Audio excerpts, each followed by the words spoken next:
Hi guys, Farage is set to win Clacton, but according to recent polling, Richard Tice and Lee Anderson may win their respective seats along with a few other candidates. Why is this? Well, while they have been doing well since the start of their campaign, their support is strong but thin, in the sense that it isn't concentrated enough to win a significant number of seats. Now compare this to the Liberal Democrats, who are behind them in the polls but are likely to win even 10 times the number of seats. Farage and Reform are applying a cynical ploy, which Sky News explains here. Have a listen. So why are voters here choosing this party? Well, Reform UK say they want to win over people from what they describe as left-behind communities.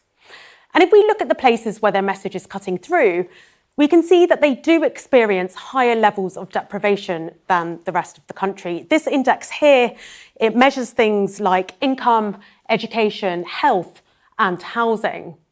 And Clacton, where Nigel Farage is standing to be an MP, you can see it's the 45th most deprived constituency in the UK.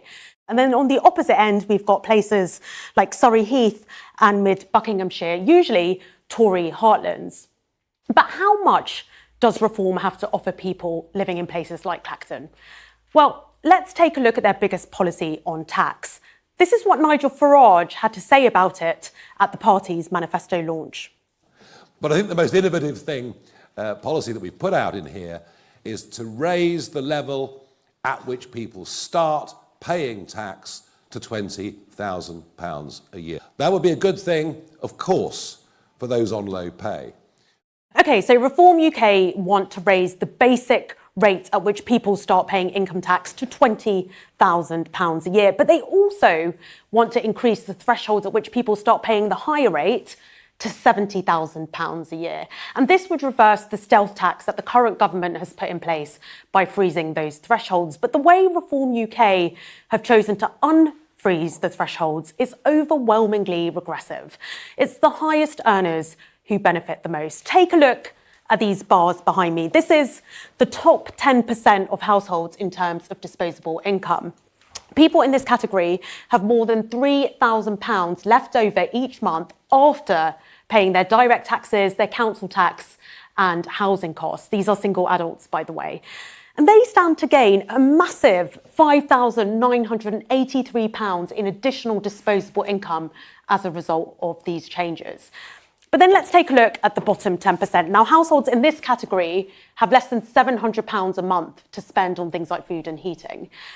And they're only gaining £221 a year. So the gap is massive. And Nigel Farage, he's been on the airwaves this week saying that the policy actually benefits the poorest households more in percentage terms. Well, we ran those numbers. And you can see that that's just simply not true. It's the middle to higher earners who stand to gain the most in proportionate terms, 3 times as much as the poorest 10% of households. So Reform UK, they're selling this policy to the lowest paid in society, but the real winners are anything but.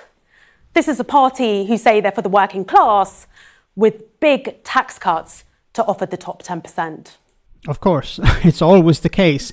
They protect the richest in society. You know, what is the plan here? The plan seems to be to focus on poorer constituencies and areas where Labour can't win. This is where it's easier to whip up anger against immigrants and against the status quo. When it comes to poorer constituencies, these are also places that had the highest turnout for Brexit. You know, when it comes to poorer, we're talking about areas where public health is at a lower quality or at a lower standard, we can say, for the general public. Schools are in a worse condition, jobs are in less supply. Farage and co know that they can convince these people to vote against their own interests and convince them that the enemy is, of course, immigrants and people who have less than them. People on benefits, the sick, the unemployed. Farage and Tice are rich men going into poorer parts of the country, pretending to care about them, knowing that they will be less likely to be critical in their view of their policies and who they're scapegoating. It worked in 2016. It worked in 2019. So Farage is hoping that it'll work again. And unfortunately, as it's worked before, it may work again. There's a lot of anger being directed at the Conservatives. So there's a chance that Reform UK can pick up seats where Conservatives are either standing down or there's no appetite to vote them back in. And Labour don't have a chance. But in places like Clacton that backed Brexit overwhelmingly in 2016, voted for Boris Johnson in 2019 or getting Brexit done in 2019, Farage knows that lies work.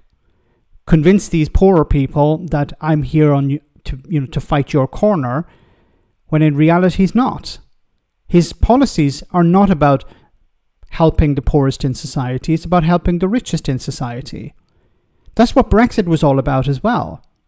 It was about convincing the poorest in society that their enemy was immigrants, people coming from Eastern Europe, for example, and that they should vote for that, leave the European Union.